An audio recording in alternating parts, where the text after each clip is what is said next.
Bismillah. Assalamualaikum warahmatullahi wabarakatuh. Innal hamdalillah nahmaduhu wa nasta'inuhu wa nastaghfiruh wa na'udzu billahi min syururi anfusina wa min sayyiati a'malina. Man yahdihillahu fala mudilla lahu wa man yudlil fala hadiya lahu. Asyhadu an la ilaha illallah wahdahu la syarika lah wa asyhadu anna Muhammadan abduhu wa rasuluh. Pemirsa KHR TV dimanapun berada, kita kembali lanjutkan pembahasan artikel yang berjudul Anakku Jadilah Sebab Orang Tuamu Masuk Surga. Di pertemuan sore ini kita akan membahas cara atau proses ataupun tahapan untuk kita bisa pahami dan amalkan kepada keluarga kita, terkhusus anak-anak kita, agar kita bisa mewujudkan mimpi indah kita bersama mereka, bisa masuk surga bersama-sama. Di antara cara ataupun proses yang harus kita pahami dan kita amalkan, pertama, bagian A adalah mendidik anak adalah tanggung jawab orang tua. Proses pertama yang harus kita pahami, bahwa mendidik anak adalah kewajiban orang tua, bukan kewajiban guru, bukan kewajiban ustadz, bukan kewajiban dosen, atau bukan juga kewajiban membantu, bukan, tapi kewajiban kita sebagai orang tua. Maka setiap rumah tangga harus memiliki keinginan untuk mewujudkan keluarga yang sakinah, mawaddah, dan rahmah. Harus ada keinginan itu. Kalau ingin mendapatkan momen, merasakan kebahagiaan, bisa berkumpul bersama keluarga di surga, maka keinginan untuk mewujudkan sakinah, mawaddah, dan rahmah dalam rumah tangga harus diwujudkan dengan menjalankan syarat dan ketentuannya. Maka kita dalam rumah tangga harus memiliki peran dan harus bisa menjalankan peran tersebut dengan profesional. Kita sebagai suami, istri kita sebagai ibu rumah tangga, anak-anak kita sebagai keturunan kita harus tahu porsinya, harus tahu perannya.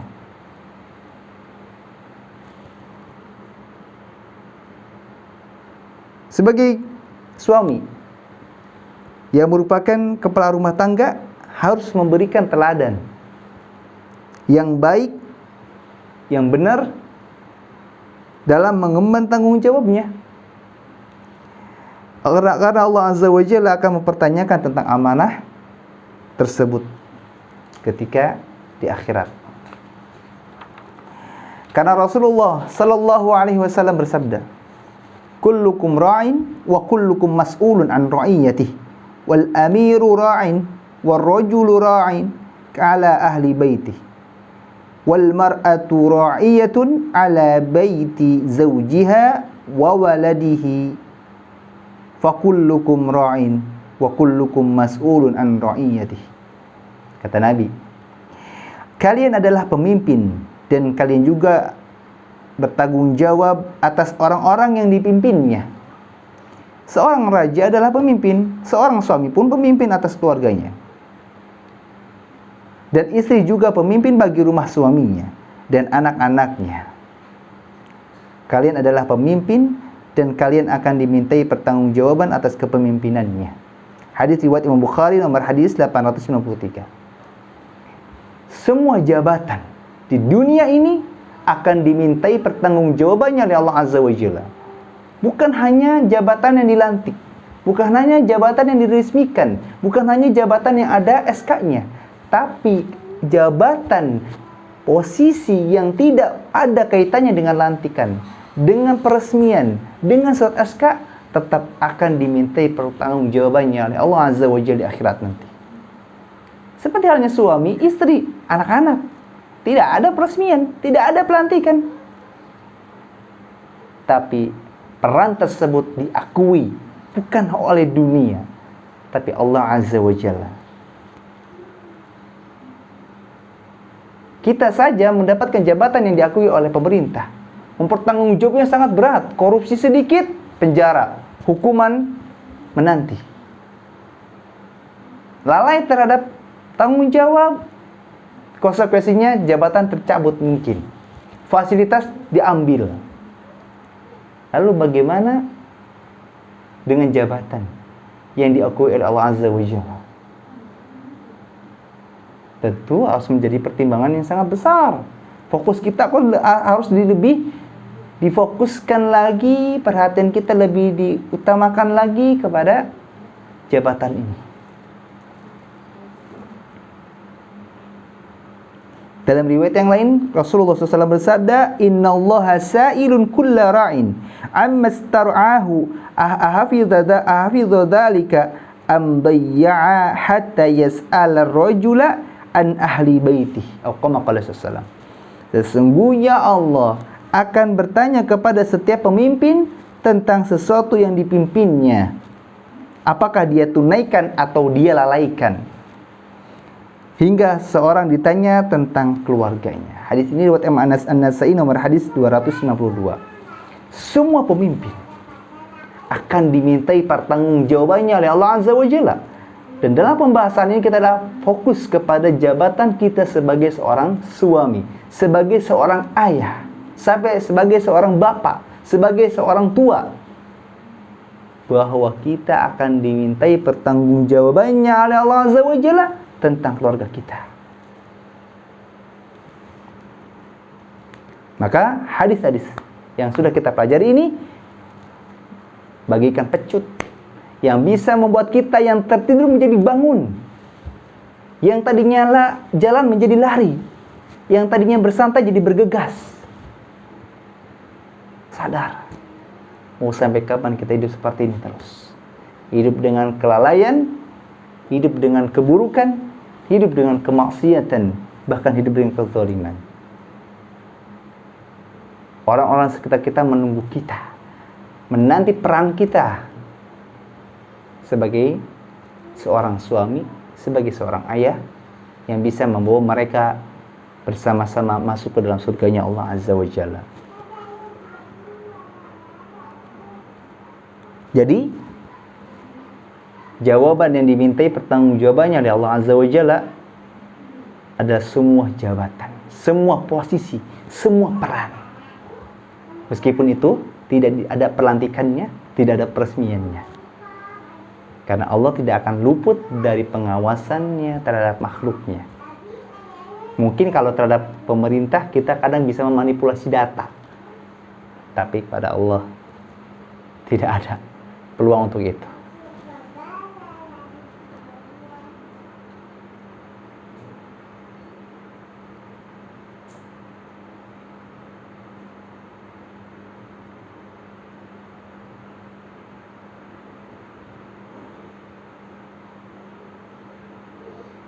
Maka salah satu cara untuk kita menjadi seorang suami yang memberikan teladan yang baik, bisa membawa mereka dalam surganya Allah Azza wa Jalla, salah satu caranya kita harus berusaha bersungguh-sungguh mengawali mimpi indah ini dengan mempelajari ilmu syar'i sebagai bekal kita untuk beribadah kepada Allah yang merupakan tujuan Allah menciptakan kita. Kemudian sebagai bekal untuk kita mengajarkan mereka. Kalau kita nggak punya ilmu, bagaimana kita mau bisa beribadah? Bagaimanapun kita bisa mengajarkan, bagaimanapun kita bisa mencontohkan.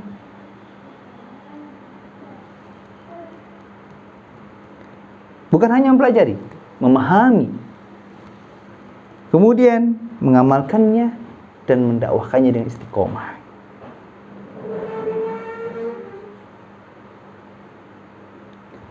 Setelah dia mempelajari, memahami, mengamalkannya, jangan lupa dia mendakwahkannya juga. Dan bagaimana caranya? Dengan mengajak mereka bersama-sama mengikuti proses ini, ajak ke kajian, atau kalau tidak hasil ilmu yang kita pelajari di majelis ilmu kita langsung pelajari, kita pahami, kita ajarkan, agar kita dan mereka bisa sama-sama mengamalkannya. Seiring berjalannya waktu, kita juga perlu mencontohkan ilmu yang kita pelajari kepada mereka berkaitan dengan muamalah misalkan. Karena tidak semua ilmu bisa langsung instan kita bisa contohkan, kita praktekkan. Karena ada ilmu-ilmu yang mungkin dia temporer ya, maksudnya berdasarkan berkaitan dengan haji dan misalkan itu nggak bisa langsung kita pulang dari kajian bisa langsung amalkan, nggak mungkin. Tapi ada ilmu-ilmu yang bisa kita langsung amalkan dan kita contohkan, ada yang mungkin perlu waktu, perlu ritme saja, tempo yang kita perlu atur.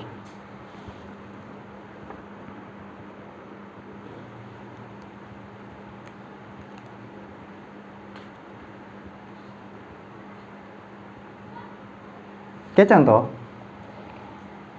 kalau seseorang tua, kita sebagai orang tua mencontohkan yang tidak baik, maka jangan salahkan anak kita pun mengikuti sesuatu yang tidak baik tersebut. Contoh misalkan, orang tua mencontohkan kebohongan. Nah tolong ya, ini ayah baru pulang kerja, capek. Nanti kalau misalkan ada tamu ayah, sampaikan saja, ayah mungkin sedang tidak ada di rumah, atau mungkin ayah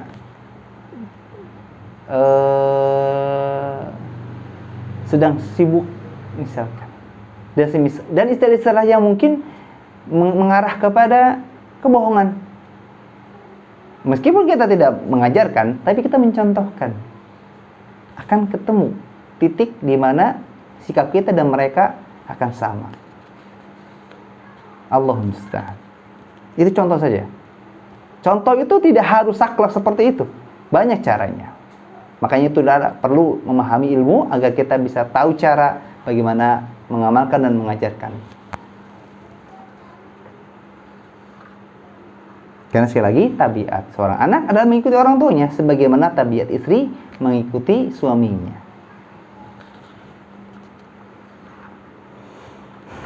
Jadi orang tua harus kompak ya. Kita sebagai suami harus kompak dengan istri kita. Bagaimana caranya menyusun strategi agar bisa sama-sama mempelajari ilmu dan mengajarkannya kepada anak-anaknya. Imam Ibnu Hajar rahimahullah menjelaskan tentang makna salih. Orang yang menjalankan kewajibannya terhadap Allah dan kewajibannya terhadap sesama hamba Allah. Dan kedudukan salih pun bertingkat-tingkat. Kata Ibnu Hajar, yang namanya salih ini, orang yang salih ini adalah orang yang dia bisa menjalankan kewajibannya terhadap Allah dan kewajibannya terhadap hamba-hamba Allah kepada manusia. Dan kita harus tahu juga tingkatan salih itu berbeda-beda tergantung kadar keimanan seseorang. Makanya Allah pun berikan ujian tergantung kadar keimanan. Gak mungkin dong orang yang dia sekolah baru kelas 3 SD kasih soalnya kelas 1 SMP, gak mungkin. Gak mungkin juga anak yang baru kelas 5 SD dikasih pertanyaannya, kasih ujiannya pertanyaan usia atau kelas 2 SD, itu tidak mungkin. Selanjutnya, penjelasan beliau bisa dilihat dalam kitab Fathul Bari jilid 2 halaman 314.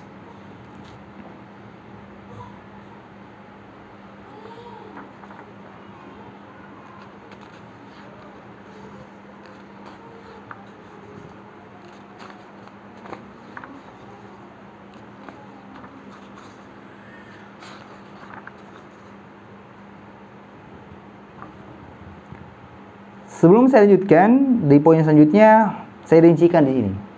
Berkaitan dengan memahami bahwasanya mendidik anak adalah kewajiban orang tua, bahwa ada beberapa hal juga yang harus diperhatikan oleh kita sebagai orang tua dalam mendidik anak. Di antara hal yang kita perhatikan dalam poin A ini dalam mendidik anak, bagian pertama adalah mencontohkan akhlak yang terpuji. Saya rincikan agar teman-teman bisa lebih paham arah dari pembahasan ini. Baik, di antara mendidik anak, maka hal yang pertama harus kita lakukan adalah mencontohkan akhlak yang terpuji. Ini rincian dari ulasan umum pembahasan sebelumnya.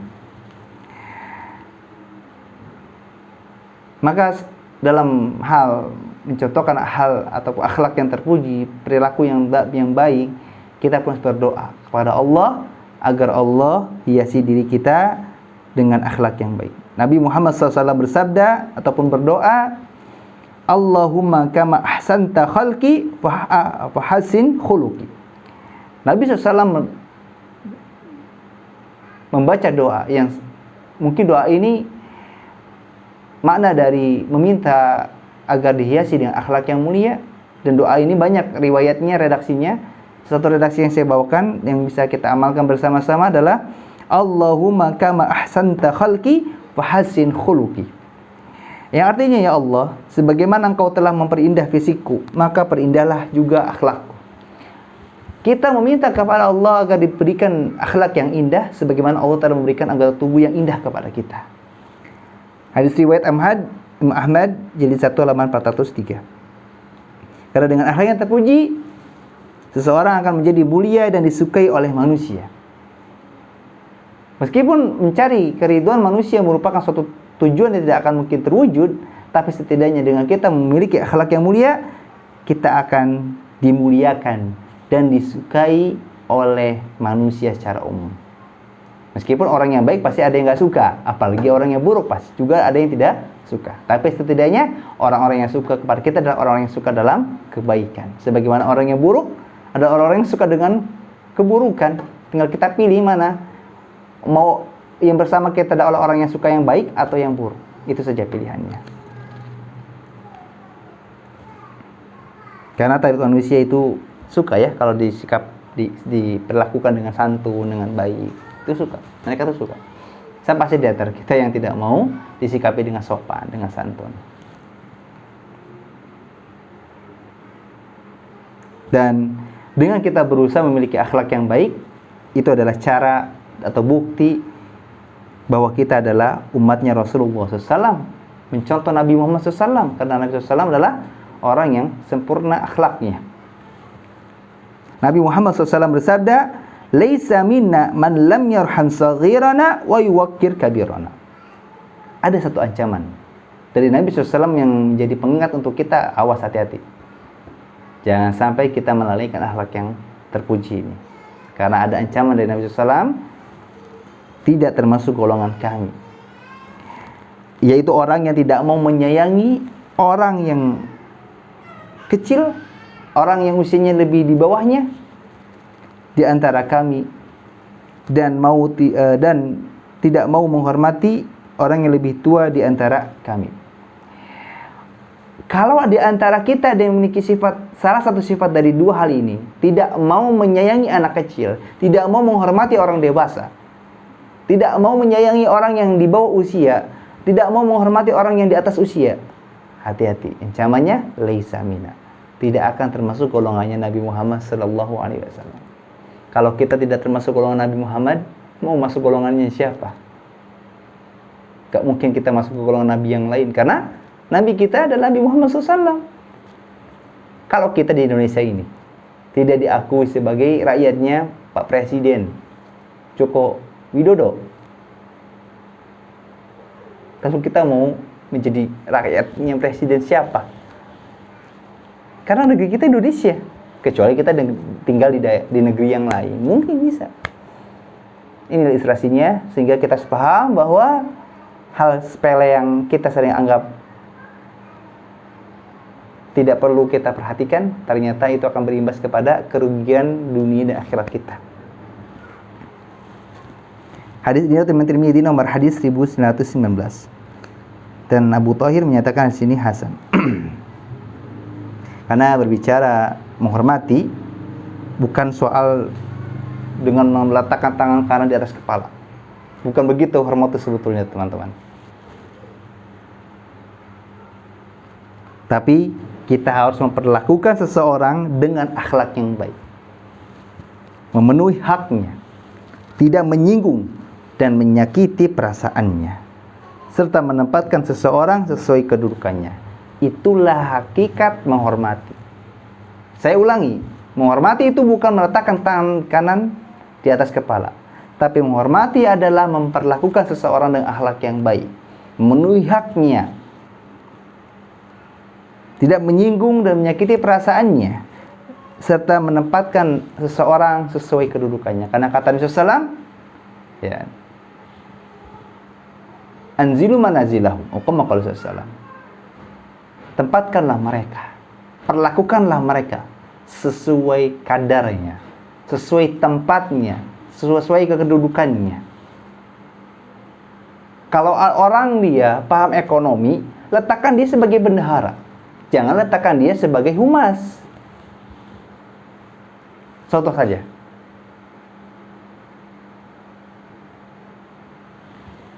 kalau dia orang yang dia bisa editing video, jangan letakkan dia sebagai pembicara. Ada kedudukan yang harus kita tempatkan. Kalau dia hanya lulusan SD, jangan letakkan dia sebagai direktur, karena wawasannya juga terbatas. Kan begitu. Jangan sampai kita meletakkan orang yang sarjana menjadi security. Jangan. Contoh saja, meskipun dalam realita kehidupan tuh beragam ya keadaannya. Yang penting kita tahu konsep ini.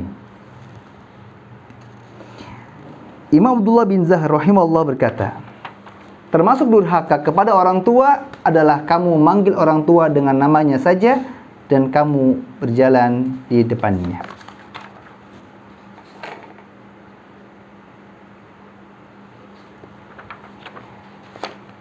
Al-Majmu' jadi 8 halaman 257. Maka ini contoh saja, mencontohkan akhlak yang baik berkaitan dengan menghormati orang tua. Kita akan menjadi orang yang durhaka kalau kita berjalan di hadapannya atau kita berjalan di depannya. Kalau kita sedang berjalan bersama keluarga kita, jangan ada di depannya. Tapi ini ada rincian. Berkaitan dengan hal tersebut, maka sebaiknya kita persilakan orang tua untuk berjalan mendahului kita. Kalau kita dalam momen berjalan bareng-bareng ya, baik itu naik berjalan kaki ataupun berkendara.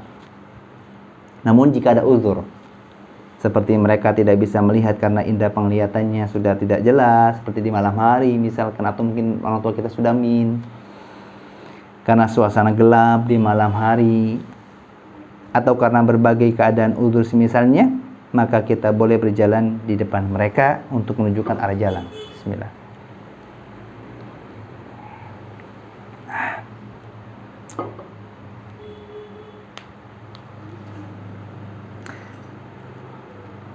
Karena hal yang baik dapat membuat timbangan amal salih seseorang menjadi berat di akhirat, ketika yaumul hisab atau hari perhitungan.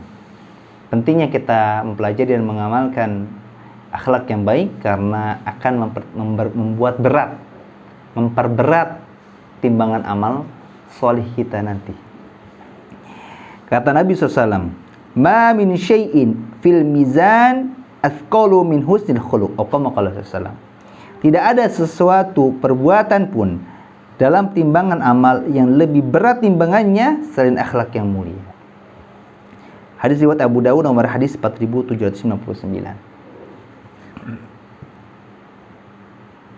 Jadi sekali lagi, berbicara akhlak yang baik, akhlak yang terpuji, bukan soal menghormati saja Allah namun berkaitan dengan akhlak ini adalah segala hal yang membuat diri kita dan orang lain merasa nyaman dan bahagia. Saya ulangi, berkaitan dengan akhlak yang baik itu bukan soal menghormati saja, tapi semua hal yang membuat diri kita dan orang lain merasa nyaman dan bahagia, itulah akhlak yang mulia. InsyaAllah untuk pembahasan kedua tentang tahapan mendidik anak di bagian A ini kita akan bahas di pertemuan selanjutnya biiznillah.